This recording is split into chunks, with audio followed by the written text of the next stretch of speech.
महाकाश आकाश के भीतर रामा हुआ है जो दातार। समय के स्वामी ने रखा है नाम इसी का अब निरंकार। महाकाश आकाश के भीतर रामा हुआ है जो दातार। समय के स्वामी ने रखा है नाम इसी का अब निरंकार।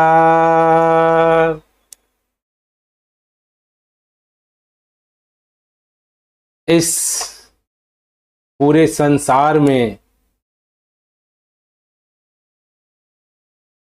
रमने वाला जो उपस्थित दातार है, दाता है, प्रभु है, निराकार है,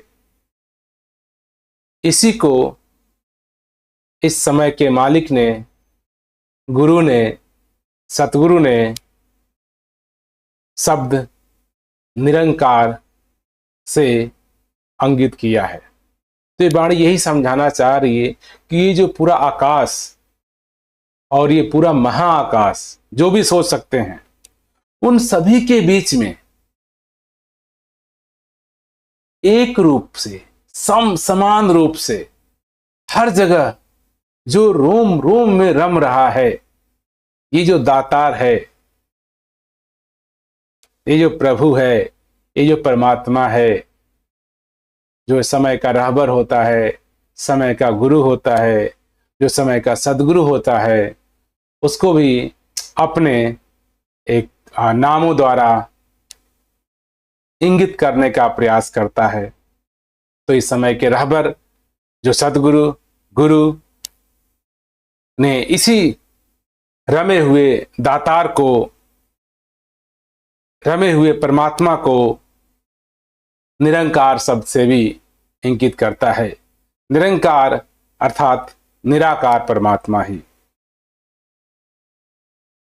तो ये वाणी हमको सिखाना चाह रही है, समझाना चाह रही है, हे इंसान, तू जिस रमे राम की खोज कर रहा है, रमे राम परमात्मा की खोज कर रहा है, तू खोज तलाश ऐसे परमात्मा की कर रहा है जिसे लगता है कि वो प्रभु, वो परमात्मा, वो ईश्वर कहीं है, कहीं हमसे दूर है।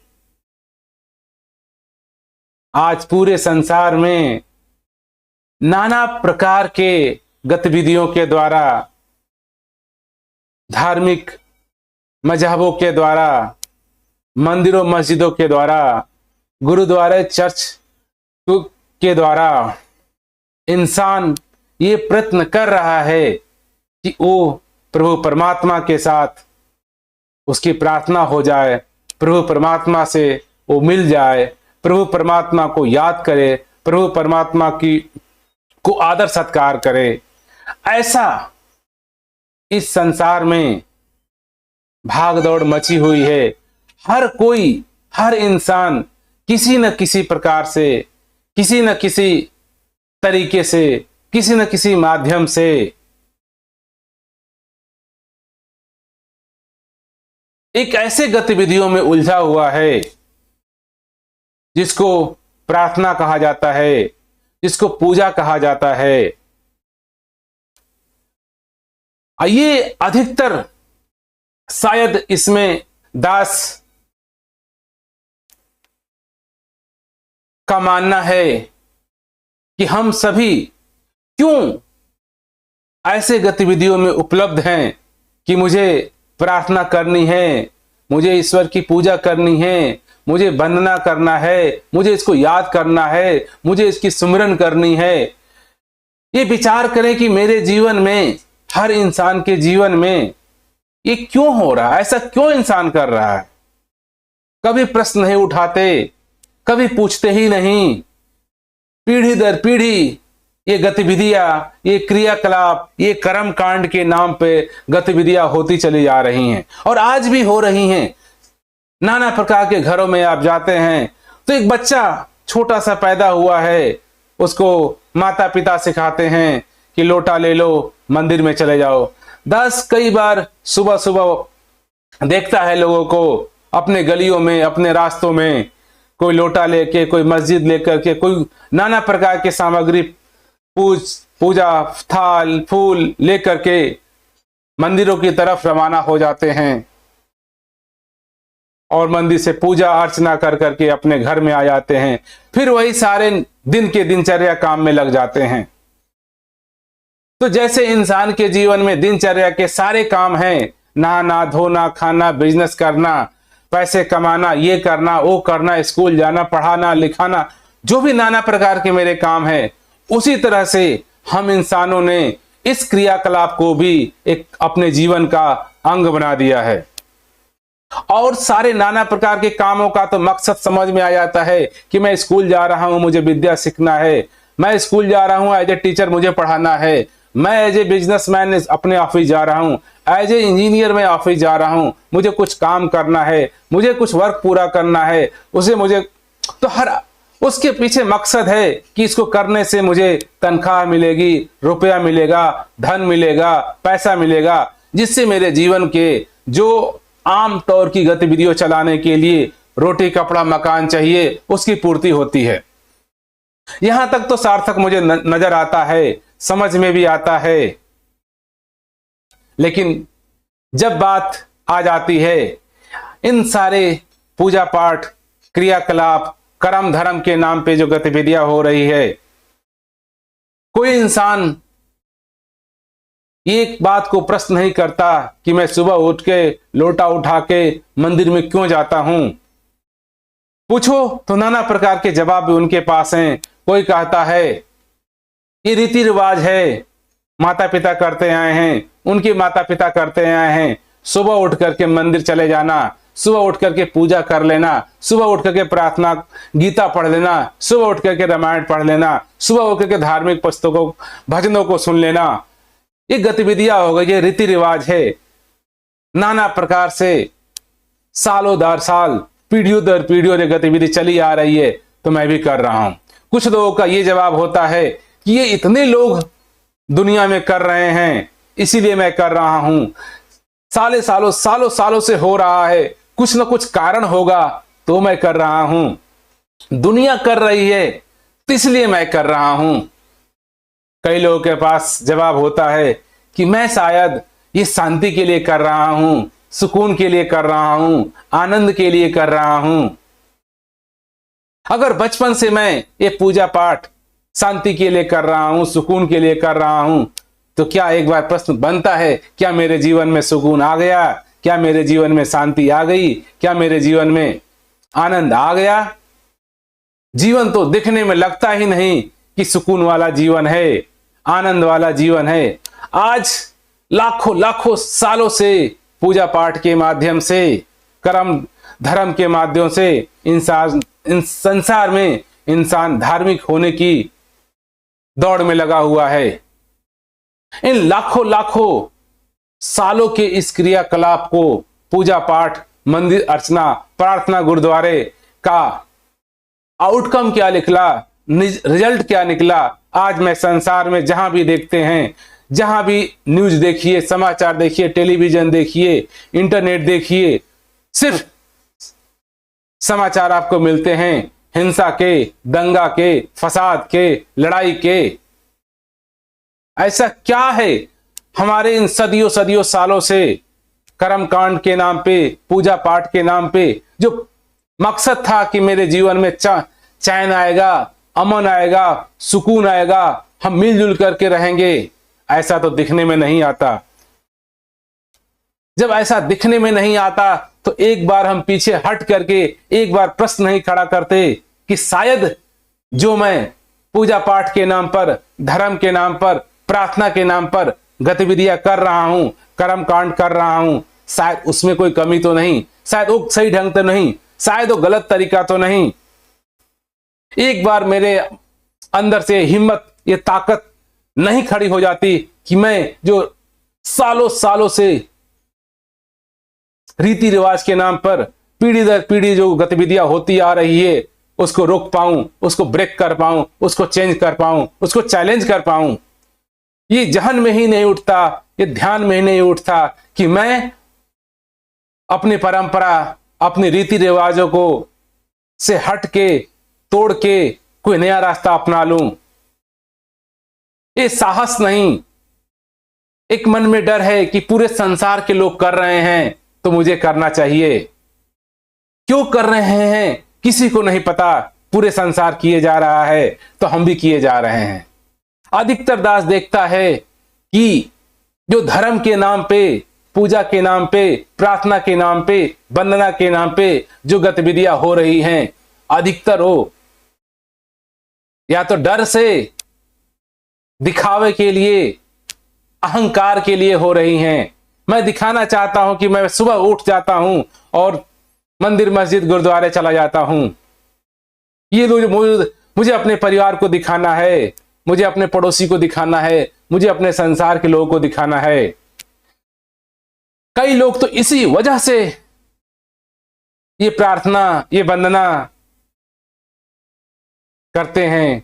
बच्चा सुबह उठ करके चला जाता है कि माताजी देख लें, पिताजी देख लिए कि मेरा बेटा बड़ा संस्कारी हो गया है। सुबह उठ के गुरुद्वारे चला गया, सुबह उठ के मंदिर चला गया, सुबह उठ के गीता की पाठ कर रहा है, बड़ा अच्छा काम कर रहा है। लोग प्रशंसा करेंगे, लोग प्रशंसा के लिए गतिविधियां किए जा रहे हैं, लोग अहंकार की पूर्ति के लिए गतिविधियां किए जा रहे हैं।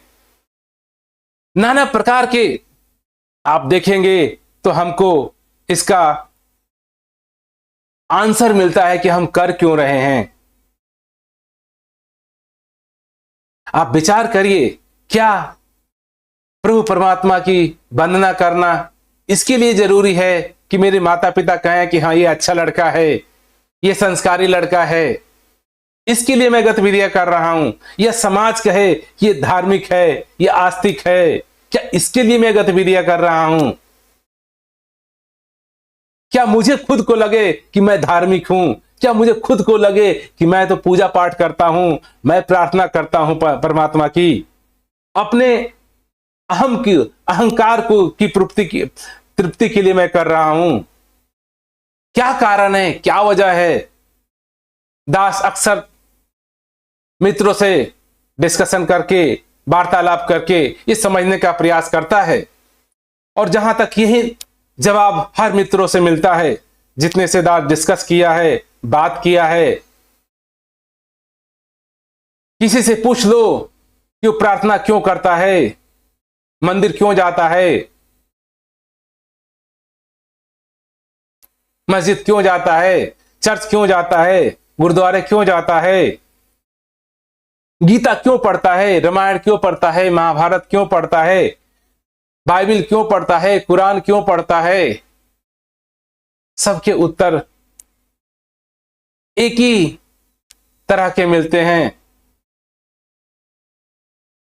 ये रीति रिवाज है, माता पिता करते आ रहे हैं, इसे सुकून मिलता है, संस्कारी होता है, धार्मिक होते हैं हम लोग। अपने धर्म को हम मजबूत कर रहे हैं, अपने कौम को मजबूत कर रहे हैं। क्या प्रार्थना,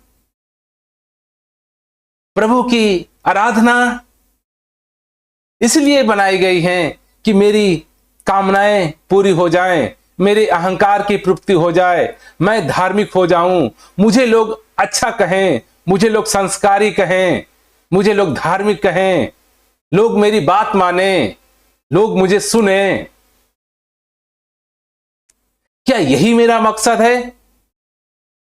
प्रार्थना करने के लिए, प्यार करने के लिए, रब से मोहब्बत करने के लिए, मंदिर जाने के लिए, मस्जिद जाने के लिए?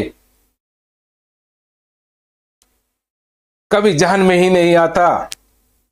आज इस टेक्नोलॉजी के युग में हम सभी के पास नाना प्रकार की सूचनाएं अवेलेबल हैं, हम टेस्ट कर सकते हैं, जांच कर सकते हैं।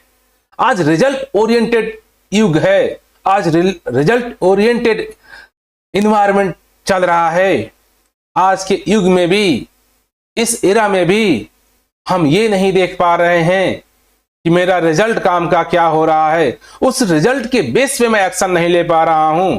इस नाना प्रकार के बचपन से आज तक ये जो मूर्तियों की पूजा करता रहा, मंदिरों की पूजा करता रहा, चर्चों की पूजा करता रहा, इसका रिजल्ट क्या आया, इसे क्या, ये क्यों बनाया गया था, ये मैं क्यों कर रहा हूं, इसका पर्पज क्या है, इसका मकसद क्या है। कभी जहन में ही नहीं आता है, कभी ध्यान में ही नहीं आता है कि यह भी ऐसा प्रश्न हो सकता है कि हम प्रार्थना क्यों करते हैं, इसका पर्पज है। कभी सोचने में भी नहीं आता, कभी ख्याल भी नहीं आता कि मैं ये प्रश्न करूं कि मैं मंदिर क्यों जाता हूं, मैं गीता क्यों पढ़ता हूं। अगर एक बार जहन में ये प्रश्न उतर जाए, ये रीति रिवाज हट जाए, धार्मिक होने का जो मेरा दावा है वो हट जाए, मैं सिर्फ इसलिए करता हूं समाज को दिखाने के लिए, अपने रिश्तेदारों को दिखाने के लिए कि मैं बड़ा धार्मिक हूं, मैं बड़ा प्रार्थना करने वाला हूं, मैं बड़ा मंदिर जाने वाला हूं, सिर्फ यही कारण था, इसी के लिए क्या ये प्रार्थना बनाया गया था। कभी मैं प्रश्न ही नहीं करता हूं, बचपन से जो सिखलाई दी गई, माता पिता ने कह दिया कि मंदिर जाओ, मस्जिद जाओ, गुरुद्वारे जाओ, माता पिता भी जाते रहे, मेरे माता पिता भी जाते रहे, उसके माता पिता भी जाते रहे, उनके माता पिता भी जाते रहे, यह हमारा रीति है, यह हमारा रिवाज है, यह हमारा धर्म है, इसको कायम रखना है, तुम्हें ऐसा ही करना है, सिर्फ इसी के लिए मैं कर रहा हूं। तो आज के युग में, इस टेक्नोलॉजी युग में जो रिजल्ट ओरिएंटेड वर्क्स हमें करना है, जो आज इंफॉर्मेशन, सूचनाएं इतनी आसानी तरीके से मेरे पास उपलब्ध हो रही है, उसका एनालिसिस, उसका मूल्यांकन इतनी आसानी तरीके से मैं कर पाता हूं, इस युग में भी, इस इरा में भी क्या मैं अपने जो वर्क हैं, जो गतिविधियां हैं, जो एक काम हैं, क्या इनका मैं मूल्यांकन नहीं कर सकता हूं? क्या मैं इनको एनालाइज नहीं कर सकता हूं? क्या मैं इनके ऊपर सोच नहीं सकता हूं कि मेरे बचपन से अब तक किया हुआ कर्म मेरे जीवन में क्या बदलाव लाया? क्या मेरे अहंकार को सिर्फ तृप्ति करता रहा कि मैं एक अच्छा पुत्र हूं, मैं एक अच्छा पुत्री हूं, मैं एक अच्छा रिलेटिव हूं, मैं एक अच्छी रिलेटिव हूं, मैं एक अच्छा जातिवाद हूं? सिर्फ यही मकसद था क्या प्रार्थना का? क्या अपने अहम की पूर्ति ही प्रार्थना का मतलब था? अपने अहंकार की पूर्ति ही क्या प्रार्थना का मतलब था? हम प्रार्थना कर क्यों रहे हैं? कारण क्या है? कॉज क्या है? करके मुझे मिला क्या? अगर मैं ये मेरे पूरे जीवन में करने से अगर मेरे सिर्फ अहम की प्राप्ति हुई है, अहंकार मेरा मजबूत हुआ है, लोग मुझे अच्छा कह रहे हैं, लोग मुझे धार्मिक कह रहे हैं, लोग मेरी वाहवाही कर रहे हैं, लोग मेरी तुलना कर रहे हैं कि बड़े धार्मिक हैं, बड़े नैतिक हैं, सिर्फ यही कारण था क्या प्रभु परमात्मा को की प्रार्थना करने का?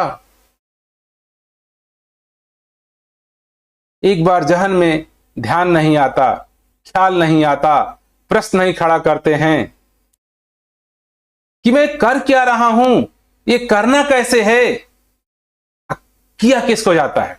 प्रार्थना मैं कर किसका रहा हूं, किसके लिए कर रहा हूं? एक्सक्यूज मी, कभी विचारा है? चलो मान लीजिए कि प्रार्थना करनी चाहिए, किसी नेक वजह से समय के सत्य पुरुष ने इस काम को करने का एक रास्ता दिया, देखिए उसके पीछे कुछ उसने मकसद दिया होगा, कोई कारण दिया होगा, ये क्यों करना है, इसका आउटकम क्या है, इससे होगा क्या? कभी मेरे जहन में नहीं आता ये जो प्रार्थना की गतिविधियां, रीति रिवाज जो हमारे हर अन्य अन्य धर्म जातियों कल्चरों में बनाया गया है। कहीं प्रार्थना है, कहीं समर्पण है, कहीं कन्फेशन है, कहीं गीता के श्लोक याद किए जाते हैं, कहीं रामायण सुनाई जाती है, कहीं कथा किए जा रहे हैं। इन सब का मकसद क्या है? कथा सुनना, याद करना, उसको सुना देना, रामायण की चौपाई याद कर लेना, उसको सुना देना। क्या मकसद है? क्या कारण है? हम अचीव भी क्या करना चाह रहे हैं? कभी जहन में प्रश्न ही नहीं उठता, कभी हम खुद के ऊपर मूल्यांकन ही नहीं करते कि ये सारी गतिविधियां करने के बाद आज मैं यहां पे खड़ा हूं तो मेरा क्या निष्कर्ष है? क्या जीवन में सुकून है? क्या जीवन में सद्भावना है? क्या जीवन में एक रास्ता है? क्या जीवन में आनंद है? दास अक्सर लोगों को यही देखता है कि सुबह से शाम तक सिर्फ भागती हुई दुनिया में हम भी दौड़ रहे हैं। मुझे आज रुपए कमाने हैं, आज मेरा यहां लाभ हो रहा है, आज मेरा यहां हानि हो रहा है, हानि से यहां मुझे बचना है, या अपने लाभ को मुझे और ज्यादा करना है, अपने मुझे जमीन जायदाद को बढ़ाना है।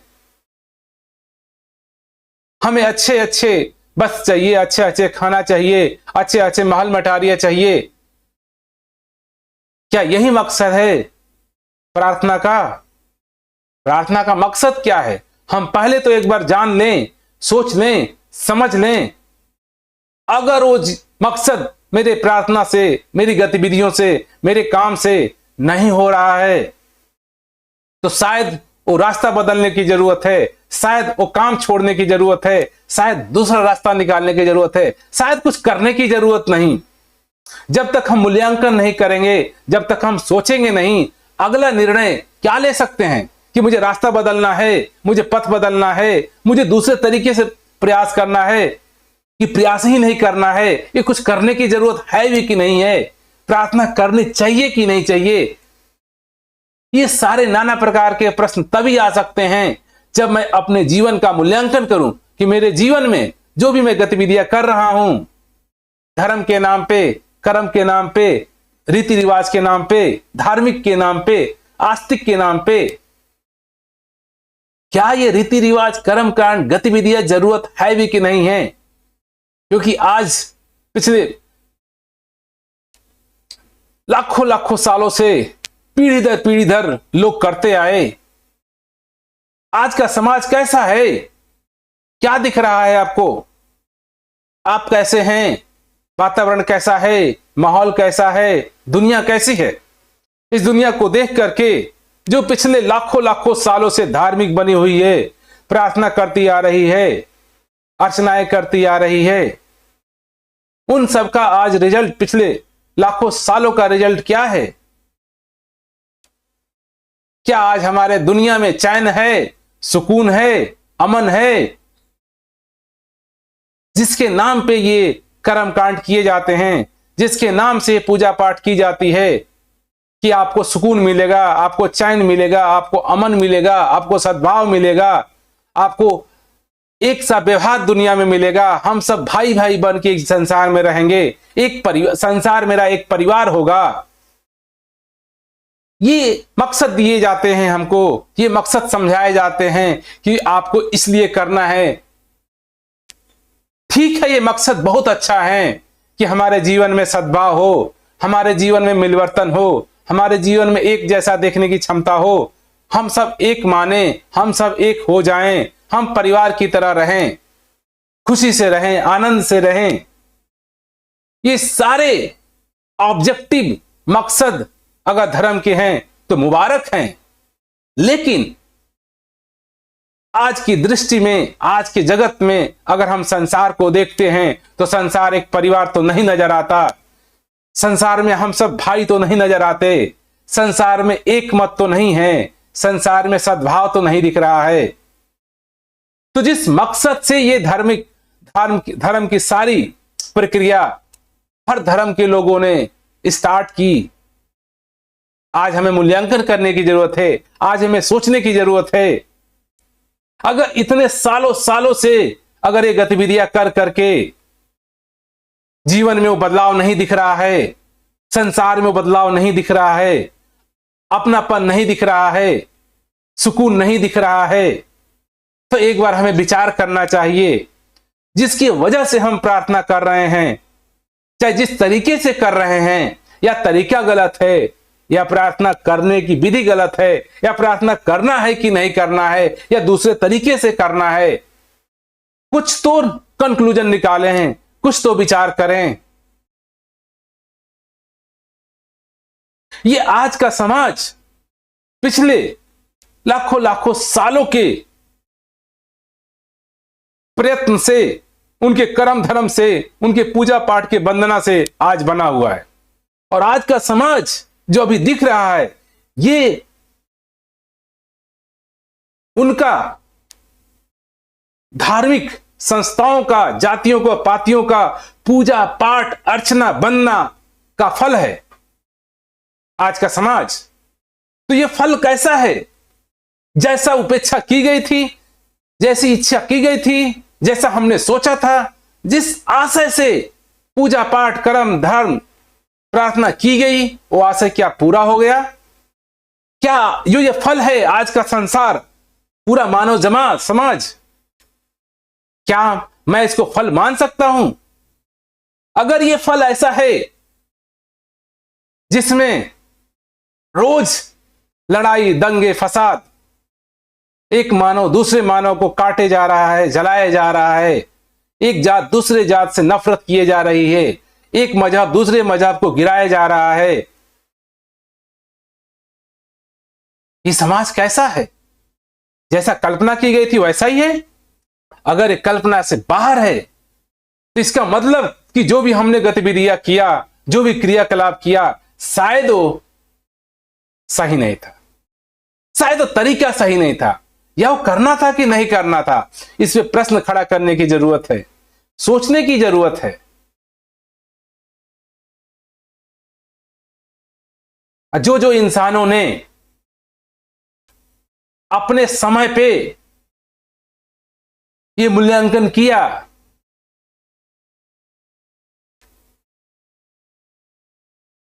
तो एक नया तरीका, एक नया रास्ता उसने खोजा। हर समय समय पर गुरु पीर पैगंबरों ने इस समाज को देखा कि समाज की हालत जो उपेक्षा की गई थी वैसा तो नहीं है, तो उन्होंने एक नया रास्ता, एक नया तरीका खोजा और कहा शायद इस तरीके से तुम चलोगे तो इसको प्राप्ति कर लोगे। और वो सारे तरीके आज देखिए, जीसस के तरीके, क्राइस्ट के तरीके, मोहम्मद के तरीके, राम के तरीके, कृष्ण के तरीके, बुद्ध के तरीके, नानक के तरीके, कबीर के तरीके, रहीम के तरीके, मीराबाई के तरीके, सारे हमारे पास संसाधन उपलब्ध हैं। उन सारे संसाधनों को करके भी आज मेरा समाज कैसा है? हम कहां पे खड़े हैं? लेकिन जिन्होंने अगर इस संसाधनों को किया, अगर बुद्ध ने किया तो बुद्ध बुद्धत्व हो गए, राम ने किया राम राम हो गए, कृष्ण ने किया कृष्ण कृष्ण हो गए, मोहम्मद ने किया मोहम्मद हो गए। मोहम्मद किसी रास्ते पे नहीं चले, उन्होंने अपना रास्ता खड़ा किया, अपना मजहब खड़ा किया, अपना तरीका बनाया प्रार्थना करने का, याचना करने का। जीसस ने अपना तरीका बनाया प्रार्थना करने का। जिसने भी जीवन में देखा, विवेचना किया, एनालिसिस किया, संसार को देखा, समाज को देखा, लग गया कि इससे पहले जो भी गतिविधियां होती रही, उस गतिविधियां से तो यह समाज बना है, उसके लायक नहीं है। तो समय समय पर समय के सत्य पुरुषों ने विवेचना कर करके नया मार्ग, नया खोज निकाला।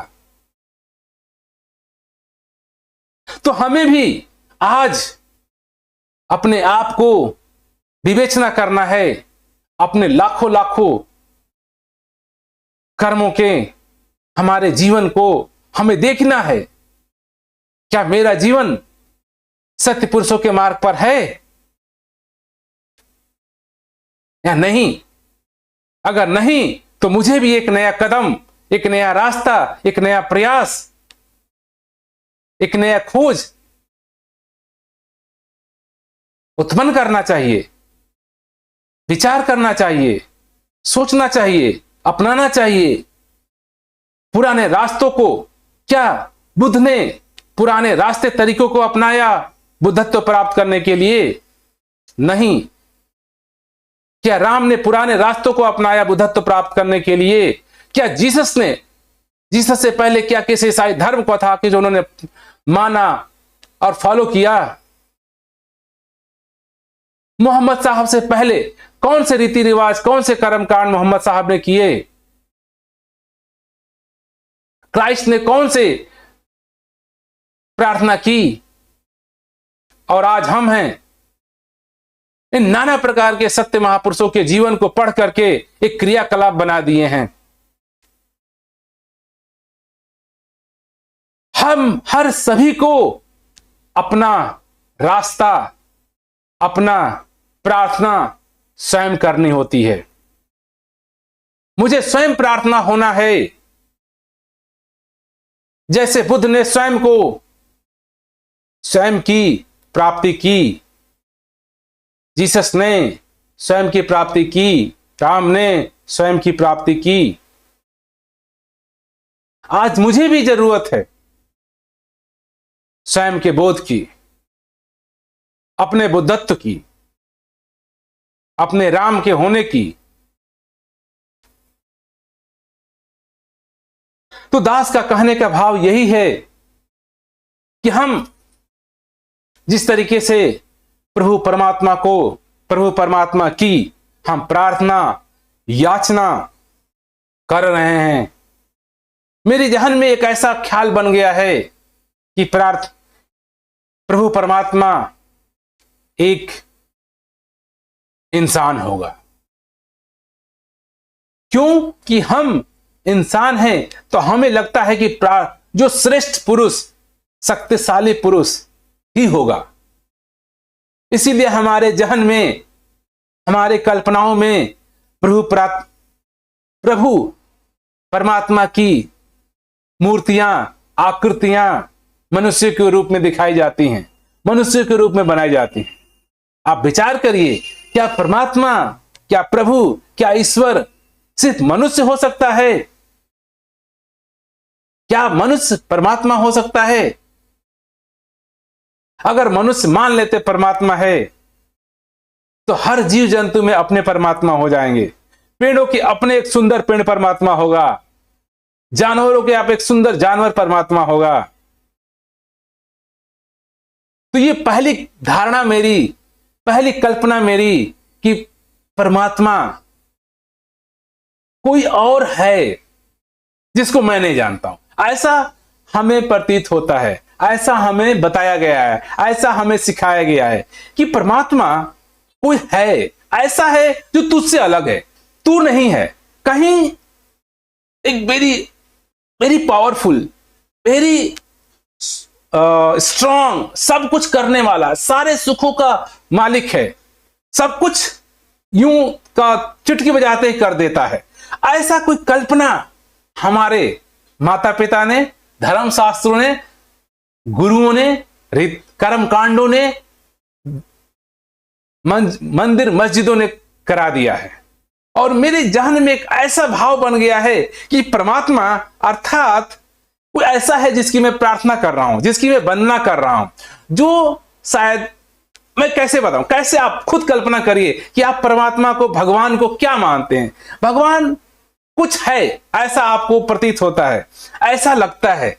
हम जनरली इंसान हैं तो भगवान को इंसान के रूप में देखते हैं। और सबसे बड़ी विडंबना है आज हमारे टेक्नोलॉजी युग का भी, आज जितने टेलीविजन, पिक्चर, मोबाइल पे इतने नाना प्रकार के शक्तिशाली इंसानों को बना के दिखाया जाता है।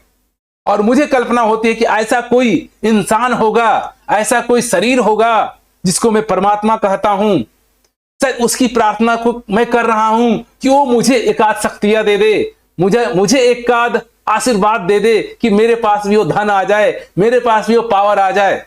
हम प्रार्थना करते क्यों हैं? कुछ पाने के लिए।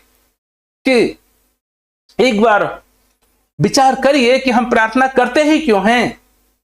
मुझे धन चाहिए, मुझे घर चाहिए, मुझे पदवी चाहिए, मुझे शान चाहिए, मुझे ऐशो आराम चाहिए। मतलब कि मैं प्रभु परमात्मा को प्रार्थना के माध्यम से ये ऑर्डर देना चाहता हूं कि हे परमात्मा, तो सुन, मेरी घर की हालत खराब है, इसे तू सुधार दे। मतलब परमात्मा एक ऐसा नौकर है तुम्हारा घर की हालत सुधारे। आपकी लोग प्रार्थना करते हैं कि पत्नी की तबीयत खराब है, आप सही कर दो। क्या प्रभु आपकी पत्नी की तबीयत सही करने के लिए बैठा है? आप उसको हुक्म देने वाले हो, आप उसको ऑर्डर देने वाले हो। मैं क्या कह रहा हूं प्रार्थना के नाम पे कि मेरे पास धन की कमी है, धन आ जाए। मैं तुम्हें ऑर्डर दे रहा हूं कि तुम मुझे धन प्राप्त कराओ। मेरे मन में सुकून नहीं है, तुम मुझे सुकून दे दो। मेरे मन में चैन नहीं है, तो मुझे चैन दे दो। ये विचार करिए, प्रार्थना में हम करते क्या है? मांग, ऑर्डर, हुक्म दे रहे हैं मालिक को, प्रभु परमात्मा को कि तुम ऐसा कर दो। तुम ऐसा कर दोगे तो तुम परमात्मा के लायक हो, तुम साबित होगे कि तुम परमात्मा हो। अगर तुम नहीं कहे, तुमने नहीं किया, तो तुम परमात्मा नहीं। नाना प्रकार के लोग प्रार्थना के नाम पर आशाएं विश्राएं लगा रखे हैं। प्रार्थना अर्थात कुछ कामना हमारी है, कामना है। किसी को कामना है प्रार्थना से, प्रभु की प्रार्थना से, कि मेरा शरीर स्वस्थ हो जाए। किसी को कामना है कि मेरे पास धन दौलत आ जाए। किसी को प्रार्थना से कामना है कि मेरे घर के सारे मेंबर सुकून आ जाए। किसी को पत्नी चाहिए, किसी को घर चाहिए, किसी को पदवी चाहिए, किसी को बंगले चाहिए, किसी को नाना प्रकार के। प्रार्थना के नाम पर हम प्रभु परमात्मा को हुक्म दे रहे हैं कि तुम ये करो तो तुम परमात्मा हो। अगर आप ध्यान से देखिए तो परमात्मा प्रार्थना में हम करते क्या है? प्रभु को ऑर्डर देते हैं कि तुम ये करो, तुम मुझे सुकून दो, तुम मुझे चैन दो। प्रार्थना के नाम पर हम क्या कर रहे हैं? हम किसी से काम करवाना चाहते हैं, चाहे वो भक्ति हो, चाहे वो परमात्मा हो, चाहे वो प्रभु हो। विचार करिए, प्रार्थना में हम करते क्या हैं? आपको यही एक है कि कुछ ऐसा एक पावरफुल शक्ति है, एनर्जी है, प्रभु है जो हम सबको बना रहा है, हम सबकी देखरेख कर रहा है। अगर उससे मैं प्रार्थना करता हूं कि वो मेरा काम ये कर दे, मुझे स्वस्थ कर दे, मुझे बलवान बना दे, मुझे धनवान बना दे, मुझे जमीन जायदाद वाला बना दे, मुझे पदवी वाला बना दे। इसका मतलब समझिए कि आप बताना चाह रहे हो, हे प्रभु परमात्मा, जो तुमने अभी मुझे बनाया है, ये तेरी बुद्धि के हिसाब से सही नहीं तुमने बनाया। तुमको धन भी देना चाहिए था, पदवी भी देनी चाहिए थी, महल भी देने चाहिए थी, सुख साध के संसाधन भी देने चाहिए थी, सुकून भी देने चाहिए थे, चैन भी देने चाहिए थे। ये सब तो तूने किया ही नहीं। अब मैं तुझे ध्यान दिला दे रहा हूं, तू ये दे, तू कर, तेरी प्रार्थना मैं कर रहा हूं। इसलिए क्या ये प्रार्थना हमने बना रखा है? इसी को प्रार्थना? आप एक बार विचार करके शांति में सोचिए, क्या आप जिसको भी इस श्रद्धा परमात्मा कह रहे हैं, ईश्वर कह रहे हैं, क्या आप उसको ये नहीं बता रहे हैं, उसकी कमियां दिखा रहे हैं कि हे मालिक, तू इतना नादान है, तूने धन भी नहीं दिया, तूने अच्छी बीवी ही नहीं दी, अच्छे बच्चे नहीं दिए, घर तो अच्छा दे दिया होता, पैसे बैंक बैलेंस तो दे दिया होता। मतलब कि परमात्मा के पास नॉलेज की कमी है। जैसा तूने बनाया वो ठीक नहीं है। मैं तुझे बता रहा हूं, मैं तेरे से श्रेष्ठ हूं। हम लोग अपने आप को परमात्मा से श्रेष्ठ करके परमात्मा को बताना चाह रहे हैं कि जैसा तूने ये इंसान मुझे बनाया है ये ठीक नहीं है। तूने बहुत सारे कमियां छोड़ दी, मेरे घर वाले सही नहीं दिए, रिश्तेदार सही नहीं दिए, इनको जमीन जायदाद की कमी कर दी, धन दौलत की कमी कर दी, ऐशो आराम की कमी कर दी, ये सब देना चाहिए था तुझे। अर्थात जो प्रभु ने अभी मुझे बनाया है, हम प्रभु से ज्यादा अपने आप को बुद्धिमान, होशियार, समझदार समझ करके प्रभु को ये सजेशन दे रहे हैं। कई लोग कहते हैं सजेशन दे रहे हैं, प्रभु को राय दे रहे हैं। जो तुम्हें बनाया है, कैसे तुम सोच सकते हो कि तुम उससे ज्यादा समझदार हो गए हो? ये कैसे हम कल्पना भी कर सकते हैं? हम प्रभु परमात्मा को सलाह देते हैं, सजेशन देते हैं कि तू ये कर। ये कल्पना की बात कैसे हमको हमारे अंदर आ गई? हम बैठ के रोज प्रार्थना कर रहे हैं कि मुझे धन दो, बुद्धि दो, यश दो, गीत गा रहे हैं। मतलब कि जो प्रभु परमात्मा ने अभी बनाया है आपको, अब उसको हम सलाह देने लगे, उसको हम सजेशन देने लगे, अब तू ये भी कर, अब ये भी कर, मेरी पत्नी को सही कर दे, मेरे बच्चे को सही कर दे। ये क्या प्रार्थना? इसको हम प्रार्थना कहेंगे? ये प्रार्थना है? विचार करिए, हम सोचिए, क्या हम सही में प्रार्थना कर रहे हैं? हम तो अपने आप को श्रेष्ठ दिखाना चाह रहे हैं। हम तो इस निराकार परमात्मा से अपने आप को बुद्धिमान दिखाना चाह रहे हैं। जिसने मुझे बनाया, हम उसको राय देते हैं, हम उसको सलाह देते हैं कि तूने इतना दुख बनाया, तूने इतना अनकंडीशनल सिचुएशन बनाई।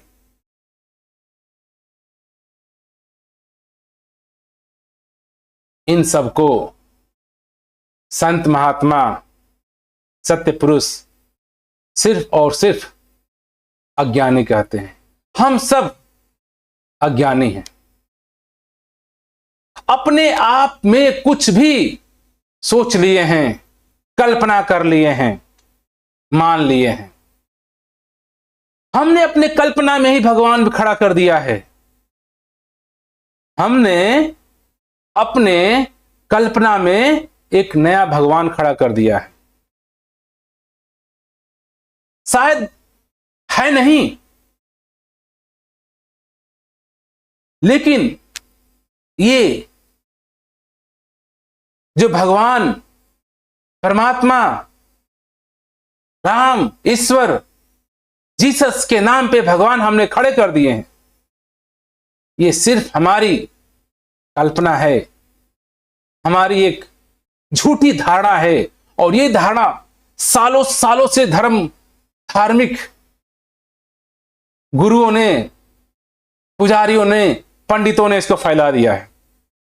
और यही कारण है इन धार्मिक पुस्तकों, धार्मिक लोगों की वजह से आज इंसानों के मन में एक झूठा भगवान नाम का व्यक्ति खड़ा हो गया है, जो कि हमसे अलग है। ऐसा भगवान जो कि सुप्रीम है, ऐसा भगवान जो बहुत ताकतवर है, बहुत शक्तिशाली है, ऐसी कल्पना के द्वारा हम इंसानों ने भगवान नाम दे दिया, परमात्मा नाम दे दिया। कोई और है, और कोई और है प्रभु परमात्मा। ये सबसे बड़ी हमारी अज्ञानता है। जिसने भी सत्य स्वयं का बोध किया,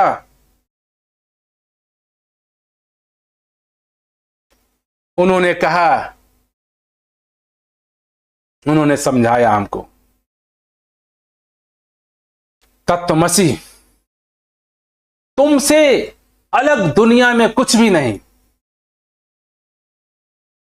इसके अलावा दुनिया में कुछ भी नहीं। जो इसी को उपनिषदों में अद्वैत कहा, इसके अलावा कोई नहीं, अर्थात मेरे अलावा कोई नहीं। आपके अलावा दुनिया में कोई परमात्मा नहीं, कोई शक्ति नहीं, कोई मनगढ़ंत कहानियों वाला प्रभु नहीं,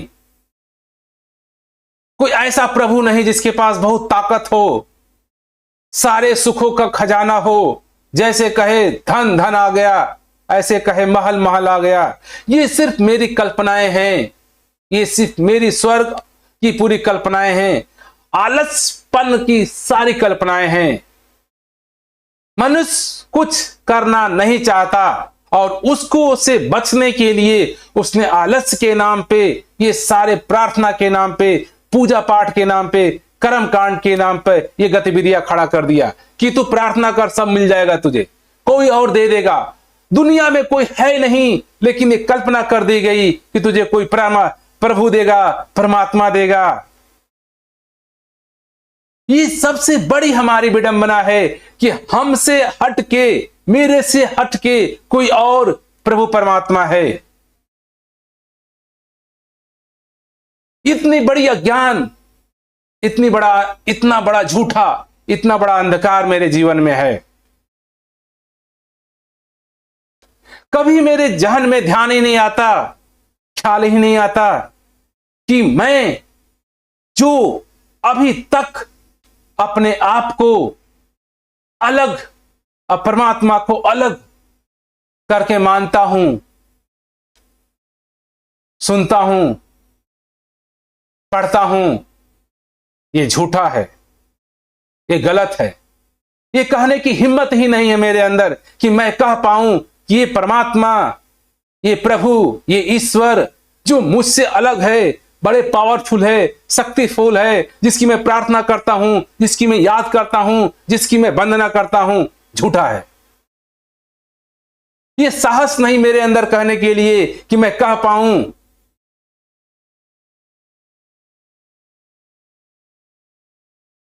जहां तक हम सभी को यह भी इस बात को मानते हैं कि प्रभु परमात्मा एक ही है, सब जगह है, हर जगह है, सबको बनाने वाला है, रोम रोम में पलने वाला है, सबकी पालन करने वाला है। इस बात को भी कहते हैं एक जगह पे कि रोम रोम में रमने वाले राम।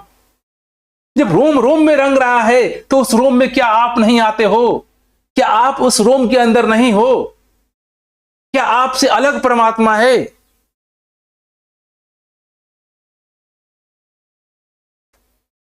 हम सबके अंदर परमात्मा है, तो क्या मेरे अंदर परमात्मा नहीं है? क्या मैं परमात्मा से अलग हूं? ये जहन में क्यों नहीं आता? ये ख्याल में क्यों नहीं आता? केवल कारण है हमारे धार्मिक पंडित पुजारी, जिन्होंने ये कल्पना खड़ा कर दिया कि भगवान कोई और है, परमात्मा कोई और है, ईश्वर कोई और है। ये खड़ा करने का जड़ हमारा समाज हो सकता है, परिवार हो सकते हैं, माता पिता हो सकते हैं, जिन्होंने धर्म के नाम पे मुझसे एक नया पावरफुल, शक्तिफुल इंसान परमात्मा के रूप में मेरे सामने खड़ा कर दिया। मेरी इसमें जिम्मेदारी मेरे माता पिता की भी है, रिश्तेदारों की भी है, समाज की भी है, पुजारियों की भी है, पंडितों की भी है, धर्मों की भी है, पुस्तकों की भी है। जहां जहां भी लिख दिया गया है, समझा दिया गया है, बच्चों को सालों दर सालों पढ़ाया जा रहा है कि गॉड है, परमात्मा है। बच्चा यही पढ़ के बड़ा होता है कि एक परमात्मा है, मुझे प्रार्थना करनी है उसकी, वो शक्तिशाली है, वो सबकी पालन करता है, सबको चलाता है, सबको बनाता है। इससे बड़ी झूठी बात आज हमको पूरे समाज में पढ़ाई जा रही है। आज के दिन में भी सब किताबों में पढ़ लीजिए, नैतिक शिक्षा के माध्यम से सबको पढ़ाया जा रहा है, सिखाया जा रहा है कि परमात्मा है, उसकी प्रार्थना करो, उसकी वंदना करो। और यही कारण है कि आज मेरे जहन में, मेरे मन में परमात्मा अलग होने की, अब से हमसे कोई परमात्मा अलग है, कोई ऐसा है जिसकी कल्पना बस बुक में, किताबों में माता पिता ने कर दिया कि एक है, कुछ कल्पना कर लो, इमेजिनेशन कर लो, इमेजिन कर लो। अब कभी मैंने भी माता पिता से, टीचरों से ये पूछा नहीं ये परमात्मा है कौन, कहां पे है, कैसा है, दिखा दो, बता दो, समझा दो। ये मेरे अंदर साहस नहीं उत्पन्न हुआ। साहस उत्पन्न हुआ तो माता पिता ने ठोक दिया कि नहीं ये गलत प्रश्न है, तू ऐसे नहीं पूछ सकता, टीचर से ऐसे बात नहीं कर सकता, गुरु से ऐसे पूछ नहीं सकता। इसमें माता पिता के भी हमसे जो भी बड़े लोग हैं उनकी भी जिम्मेदारी है कि बच्चे ने प्रश्न किया था लेकिन उन्होंने दबा दिया, क्योंकि उस समय बच्चों के पास ताकत कम है, माता पिता बड़े लोगों के पास ताकत ज्यादा है। यही कारण है कि हम बचपन से, हर इंसान बचपन में वो सारे खुले दिमाग से होता है, वो प्रभु परमात्मा ही होता है, स्वयं परमात्मा होता है, लेकिन उसको समझाया जाता है कि तू अलग है, तू अलग है, परमात्मा अलग है, गॉड अलग है, गॉड अलग है। और जो बचपन की तीव्रता, बचपन की पवित्रता मेरे अंदर स्वयं परमात्मा होने की, इसी बात को जीसस ने भी कहा है हमारे प्रभु के द्वार में। हम इंसान अगर बच्चों की तरह हैं तो जरूर पहुंच जाते हैं। बच्चे प्रभु का रूप होते हैं, प्रभु ही होते हैं। जब वो पैदा हुए तो स्वयं परमात्मा ही होते हैं, स्वयं गॉड ही होते हैं, स्वयं ईश्वर ही होते हैं। लेकिन हम इंसानों ने, माता पिता ने, रिश्तेदारों ने उसको परमात्मा होने से और परमात्मा को अलग कर दिया, उसको दो खंडों में तोड़ दिया, द्वैत बना दिया कि तू है परमात्मा है, तू है माता पिता है, तू का जन्म कर दिया और मैं का जन्म कर दिया। जब इंसान पैदा होता है तो स्वयं परमात्मा के रूप में ही पैदा हो रहा है, स्वयं परमात्मा ही होता है, स्वयं निराकार ही होता है। अगर वही बुद्धि, अगर वही समझदारी रही तो इसीलिए जीसस कहते हैं कि बच्चे के समान सब परमात्मा के द्वार में पहुंचते हैं, क्योंकि हर बच्चा परमात्मा ही है, निराकार ही है, प्रभु ही है। उससे हटके कोई परमात्मा निराकार दूसरा नहीं होता है। सिर्फ हम जैसे बड़े होते गए, हमारे समाज ने, हमारे माता पिता ने, हमारे बुकों ने, हमारे धार्मिक लोगों ने मेरे अंदर द्वैत की भावना पैदा कर दी कि तू है संसार है, तू है माता पिता है, तू है भगवान है। और उसको ये बातें बचपन से रोज रोज रोज रोज रोज रोज सुनाते रहे, याद कराते रहे, रटाते रहे। और फिर वो परमात्मा जो ईश्वर था वो भूल ही गया कि मैं परमात्मा हूं, मैं ईश्वर हूं, मैं निराकार हूं। वो अपने आप को अलग मानने लगा और वो मानने लगा कि एक परमात्मा कहीं और है, कोई बड़े पावरफुल है, बड़े शक्तिशाली है। संसार में हर जीव जो पैदा होता है वो स्वयं परमात्मा ही होता है, स्वयं निराकार होती है। अर्थात संसार में जो भी चीज है, जहां भी है, स्वयं निराकार परमात्मा ही है, प्रभु ही है। इसके अलावा दूसरा का होने का संभव ही नहीं, क्योंकि कहा जा रहा है रोम रोम में बसने वाला राम, महाकाश आकाश के भीतर रमा हुआ है जो दातार, समय के स्वामी ने रखा है नाम इसी का अब निरंकार। ये पूरे आकाश में देखिए हर चीज इसी के अंदर है। इससे अंदर लाखों आकाश गंगाएं हैं। उन सारे आकाश गंगाओं में, रोम रोम में, कण कण में ये जो दातार रमा हुआ है, जो तत्व रूपी है, जो भी दिख रहा है आपको, वो सब निराकार ही है, सब परमात्मा ही है। उसके अलावा दूसरे की कोई वजूद ही नहीं, दूसरा कोई हो ही नहीं सकता। अगर मेरे जीवन में अगर ये समाज की शिक्षाएं ना आए, तू और मैं ना आए, मान लीजिए कि आप इस पूरे ब्रह्मांड में अकेले पैदा हुए, फिर बताइए आपके लिए क्या अच्छा, क्या बुरा? क्या आप अपने आप को अलग पेड़ों से, पौधों से, पत्तियों से कह सकते हैं? आप हैं? अगर आप देखिए, अगर आपको शब्द हटा दीजिए, मैं हटा दीजिए, तू हटा दीजिए, पढ़ाई लिखाई हटा दीजिए अपने पुस्तक से, और देखिए, सिर्फ देखिए समाज को, इस संसार को, इस पूरे ब्रह्मांड को। कोई तू नहीं, कोई अलग नहीं, सब एक ही होते हैं। जब बच्चा पैदा होता है उसके लिए सब ब्रह्मांड पूरा एक ही होता है, वो स्वतः ही होता है। कोई उसके अंदर ख्याल भी नहीं होता कि मैं हूं, माता पिता हैं, संसार है। रंग बिरंगी दुनिया है, उसके लिए सब एक ही है। वो स्वयं ही हर जगह होता है, अपने आप को ही हर जगह देखता है। ये हमारी सिर्फ मानव समाज की द्वारा निर्मित भाषा ही कारण है मेरे जीवन में आध्यात्मिक के तौर पे ब्रह्म के नाम पे झूठे परमात्मा खड़ा कर दिए गए हैं। अगर मान लीजिए कि हमारे इस संसार को, सांसारिक जीवन को चलाने के लिए भाषा की जरूरत है, कुछ कहने के लिए जरूरत है। मैं नहीं कह रहा हूं कि भाषा प्रॉब्लम है, विद्या प्रॉब्लम है, ज्ञान प्रॉब्लम है। ये सब कुछ मुबारक है अगर आज भी मुझे समझ में आ जाता है, आज भी मुझे समझ में आ जाता है कि सब कुछ ये स्वयं निराकार परमात्मा ही है। हर कोई, हर इंसान ही परमात्मा है, हर जीव जंतु ही परमात्मा है, हर सजीव निर्जीव ही परमात्मा है, हर पेड़ पौधे ही परमात्मा है, ये पूरा आकाश ही परमात्मा है, पूरे सूरज चांद सितारे ही परमात्मा है। सब एक ही तत्व से, सब एक ही हैं। एक के अलावा दूसरे का कोई शब्द ही नहीं। एक के अलावा दूसरा सिर्फ मन बनाता है। मन का काम है द्वैत का पैदा करना, और ये मन ही मेरा कारण है जिसने द्वैत पैदा किया, दूसरा पैदा किया। और मन ही कारण है, मन अर्थात भाषा, अर्थात ज्ञान, अर्थात जानकारी जो मुझे समाज से मिली।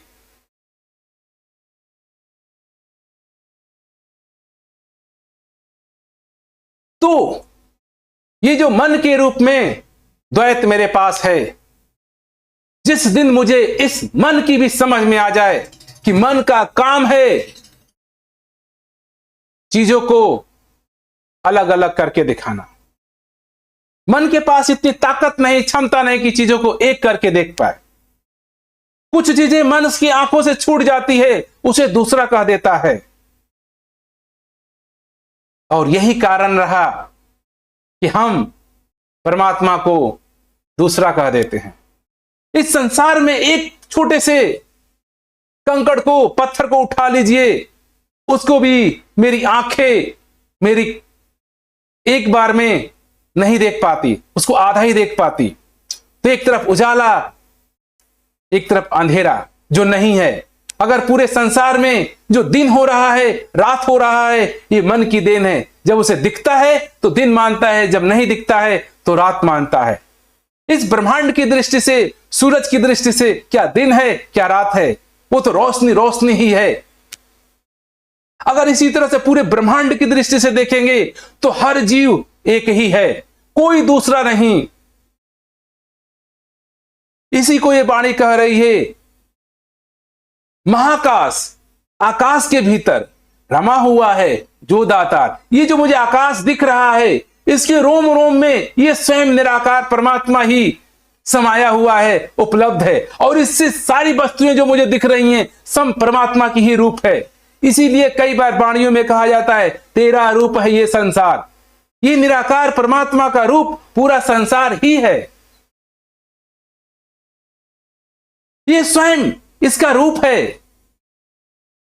क्योंकि आप देखोगे आपके रोम रोम में ये स्वयं समाया हो। इसी को तुम रोम रोम में उपस्थित है ये निराकार, इसी को मैं कह रहा हूं, स्वयं कह रहा हूं। तो ऐसी समझ ही मेरे अज्ञानता को काटती है। और ये समझ जब तक मेरे जीवन में नहीं आती कि सब कुछ ही परमात्मा ही है, और जो भी गतिविधियां हो रही है इस परमात्मा के अधीन ही हो रही है, इसके अंदर ही हो रही है, इससे ही हो रही है। ये हमारे हर अंग अंग में समाया हुआ है। हम एक ही हैं।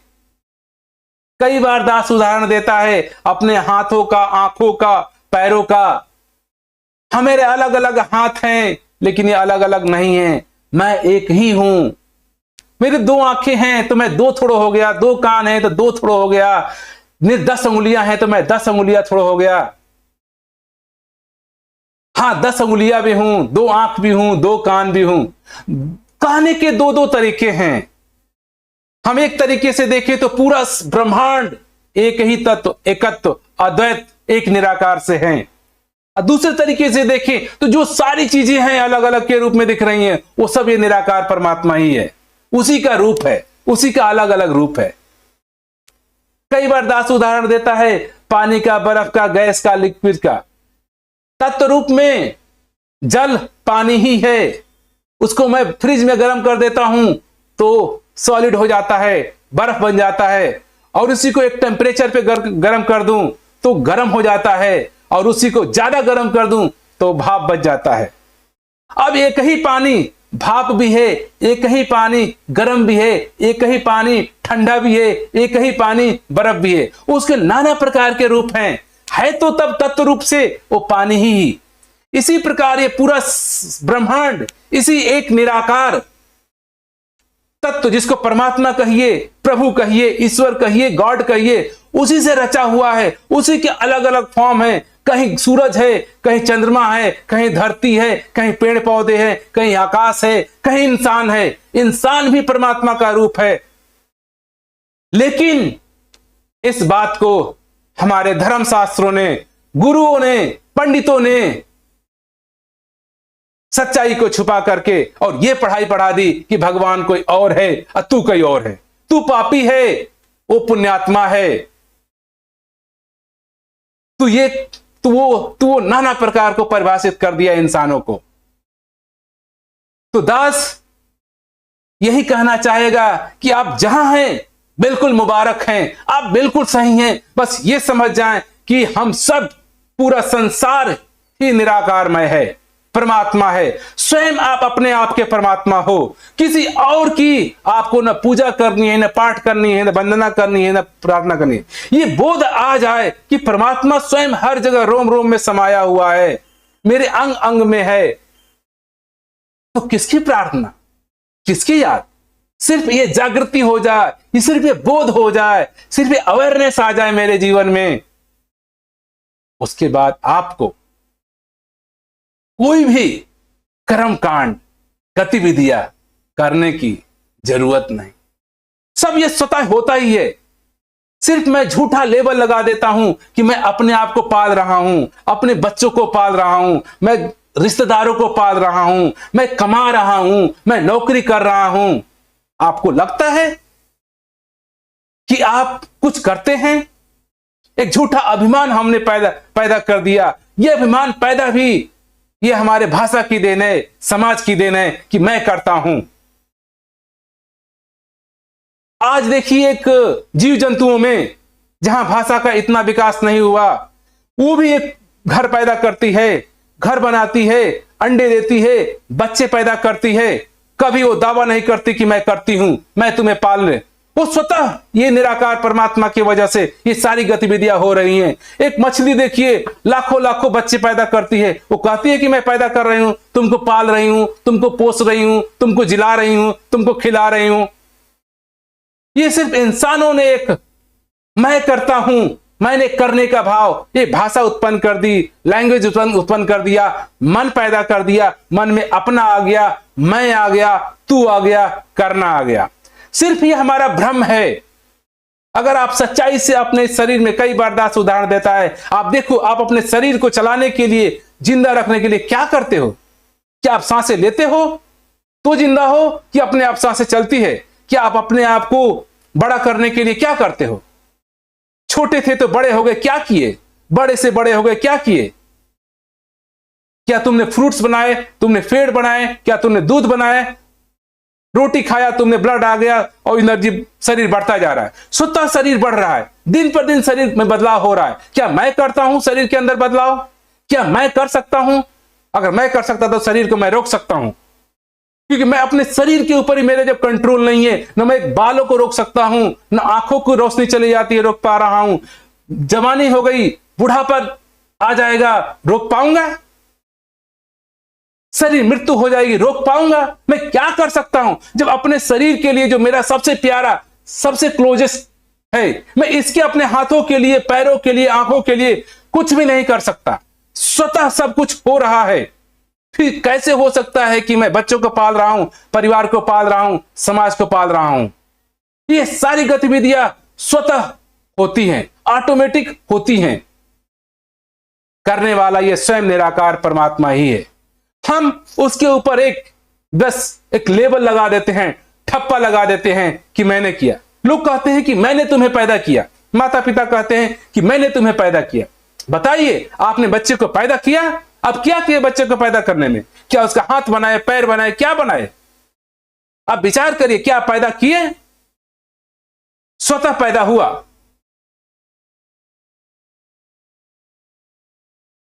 तो जब आप बच्चे को पैदा नहीं किए हो तो पाल कैसे सकते हो? बड़ा कैसे कर सकते हो? कैसे उसको रोजी रोटी तुम चला सकते हो? कौन हो? सिर्फ झूठा अभिमान। झूठा ही हम कहते रहे कि मैंने बच्चे को पैदा किया, मैं पालन पोषण कर रहा हूं, मैं इसको खिला रहा हूं। जब तू पैदा कर सकता है, मैं पैदा कर सकता हूं, मैं बड़ा कर सकता हूं, मैं खिला सकता हूं, तो मैं रोक नहीं सकता हूं मरने से? अपने बच्चे को मैं रोक लूं, कभी नहीं मरे, क्योंकि मैंने पैदा किया है। जब मैं पैदा करने वाला नहीं हो सकता हूं तो कैसे मैं इसको रोक सकता? अगर मैं पैदा करने वाला हूं तो उसको मरने से भी मैं रोक सकता हूं। हर बाप अपने बच्चे को पैदा किया है तो उसको रोक सकता है, उसको मृत्यु नहीं देगा। क्यों मर जाते हैं बच्चे? मैं क्यों मर जाता हूं? सभी संसार में, इतिहास में जब तक जिसने भी शरीर लिया, शरीर गया, क्यों? क्या इसमें तुम्हारा कोई रोक है, कोई हक है? तो इस बात को मैं सिर्फ झूठा अहंकार खड़ा कर रखा हूं कि मैं पैदा करता हूं, मैं खिलाता हूं, मैं समाज पैदा करता हूं, मैं देख रेख रखता हूं। सिर्फ ये मेरी एक काल्पनिक धारणाएं हैं।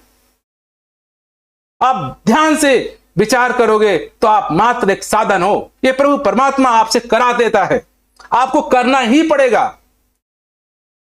ये आप और मैं, तू का जो समाज का देन है, ये सिर्फ एक दिमाग में लोचा डालती है कि मैं पैदा करता हूं, मैं खिलाता हूं, मैं बड़ा हूं, मैं छोटा हूं, मैं पालन करता हूं। सिर्फ ये हमारे मन का पैदा किया हुआ झूठा संसार है। कई बार संत महात्मा इसीलिए कहते हैं कि पूरा संसार मैं और तू, मैं और अपने से बना पूरा संसार ही मन है। जिस दिन मैं मन को हटा दो, मन से पार हो जाऊं, मन से न देखूं संसार को, तो कोई मैं नहीं, कोई तू नहीं। मैं कहने वाला कौन है? तू होने वाला कौन है? जब तक मैं इस संसार को मन से देखता हूं तब तक मैं हूं और तू है। अब मैं और तू ही अंधकार है।